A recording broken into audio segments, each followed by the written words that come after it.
Hey, YouTube, might be a bit windy. This is my Schrade 36 I ordered online.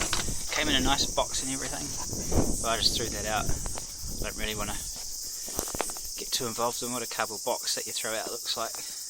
Anyway, here's the knife.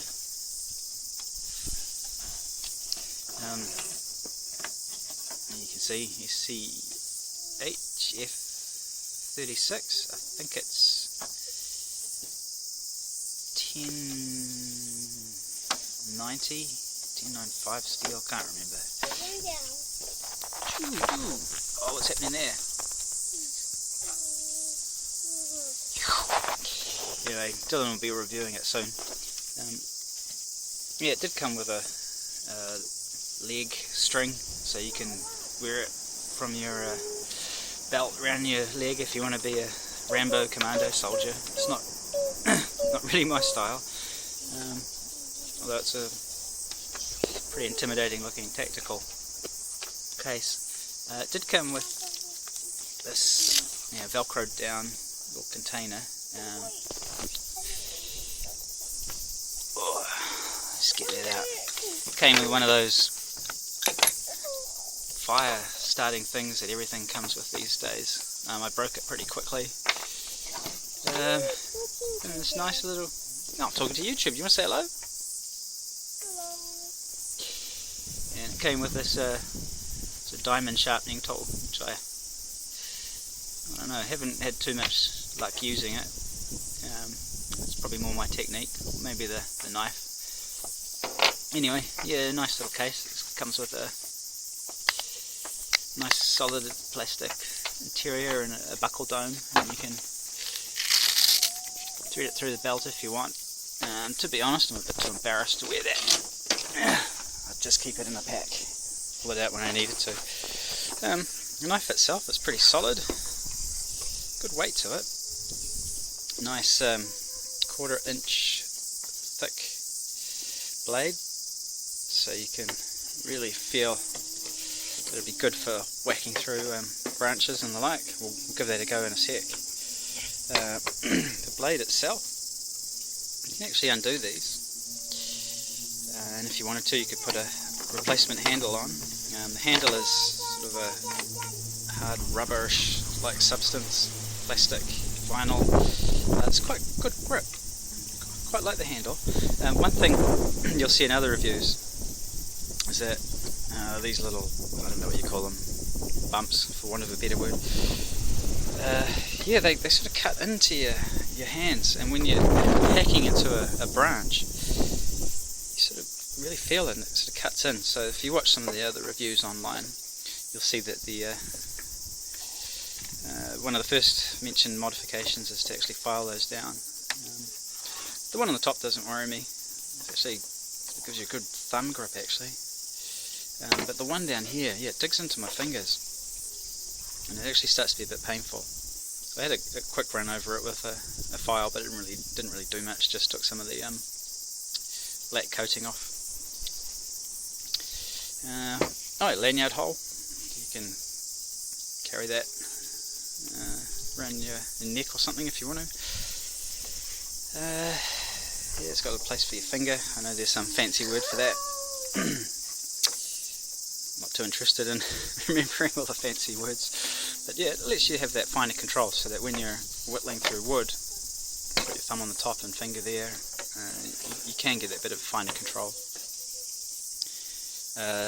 Blades, the whole knife's made in China. Comes with this plastic, I don't know if it's plastic or not, some sort of coating, which seems to chip off pretty easily,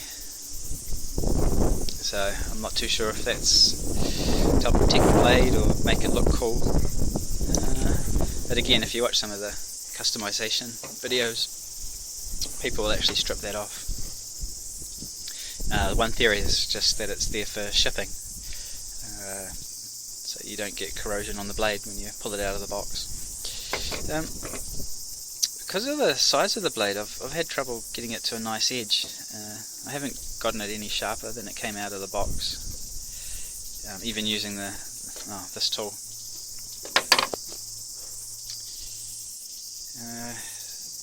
So you'll also find that, yeah, if you're trying to move it across a wet stone or a dry stone or whatever you prefer, you just can't seem to get a good angle on it. So you might need a bit of a specialist tool beyond your stock standard sharpening stone. Anyway, we'll go and give it a whack and see what it's like. Alright, so here's a branch. I don't know, by comparison you can see how sort of thick it is, about as thick as your top of your thumb. I'll just give it a, so I'll just hold that down, stop that movement. I'll just give it a bit of a whack there.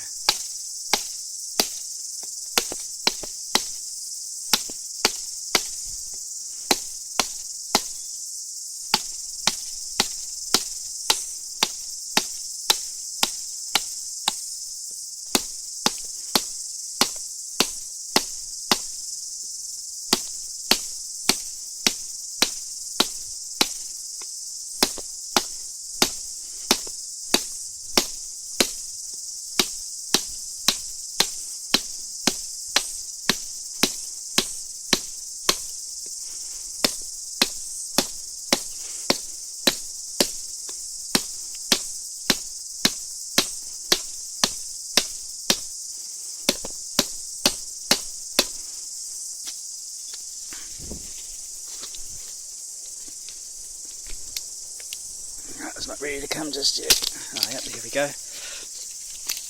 So if you had need to crudely cut something down, it's not too bad. I could have kept going. You sort of got about halfway through there. Could try a bit of batoning now as well. Quite sure how this will go.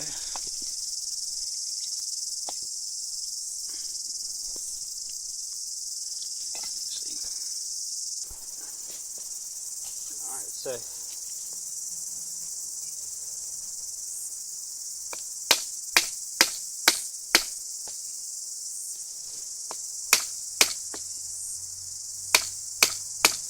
it's making a good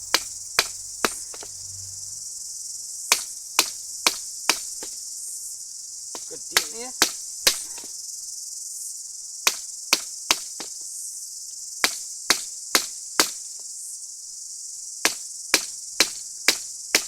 Yeah, I'm really feeling that biting in.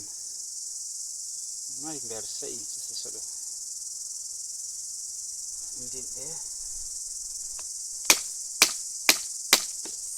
I wouldn't want to be doing that for too long.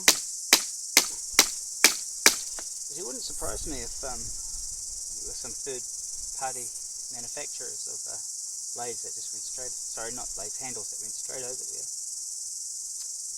I think this knife has enough of a following that it could be a lucrative business opportunity for someone doing that. I guess you could always just wrap a bit of duct tape over there or something, but you'd lose the grip. Anyway, common mod to remove those.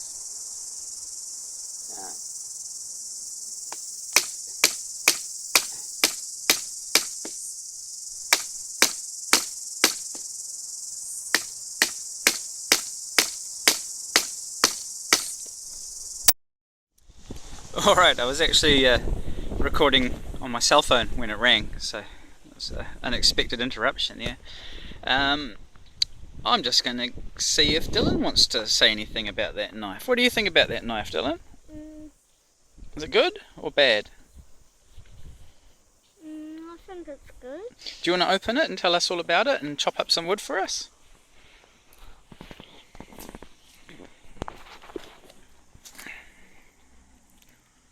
Is it easy to open or hard?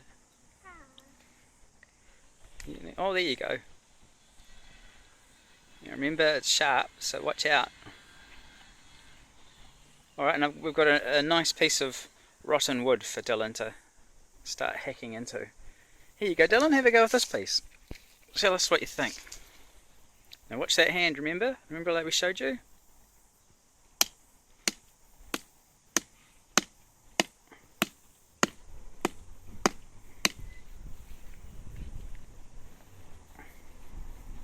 You're not going to get far doing that, but let's just have a look.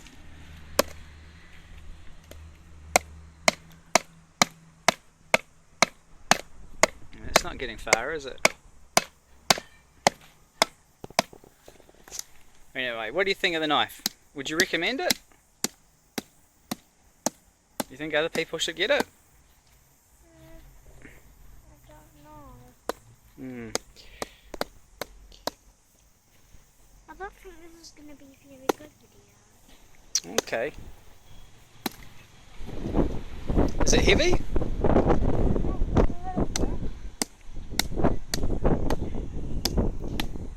Alright. Oh, you're cutting through that rod and wood, aren't you?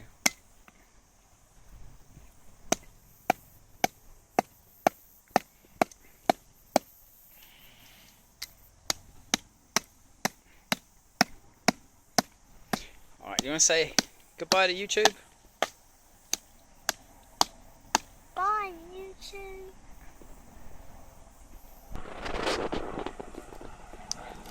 Yeah, I just had to go at that wood myself. It's actually a bit harder than it looks. Might be able to split it. It's just, see, one of the advantages of this thick blade is that you can sort of do stupid things with it. One of them is maybe something like this. Oh yeah, that seemed to work. You can see it's quite rotten.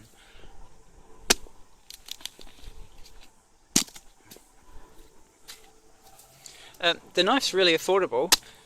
In New Zealand we have to pay a bit more for shipping. I think they're around $20 or $30 US. I ended up paying $80 New Zealand for mine, included shipping. So I actually think it's quite a good knife. It's, yeah, you could pay a lot more for something that doesn't do as much, or maybe that's not quite the right way to say it. It doesn't really do all that much more. So yeah, I think it's actually quite a good knife just to have around. I don't know if I'd want to. It's quite heavy, so I don't know if I'd want to put it in a sort of overnight kit. If you're just wanting to go bush. But it's sort of a good thing to have at a campsite. And that's one of the other things that's been said on the reviews, is that it's probably more of a camp knife than a survival type knife. It's quite good to have around. I'd probably want to take a smaller knife with me to do finer work, just because it seems a bit too big. If you were just wanting to do a fine little bit of whittling or something like that, this is a bit too cumbersome. But overall, yeah, I think it's probably a good addition to a... Oh, careful with that one.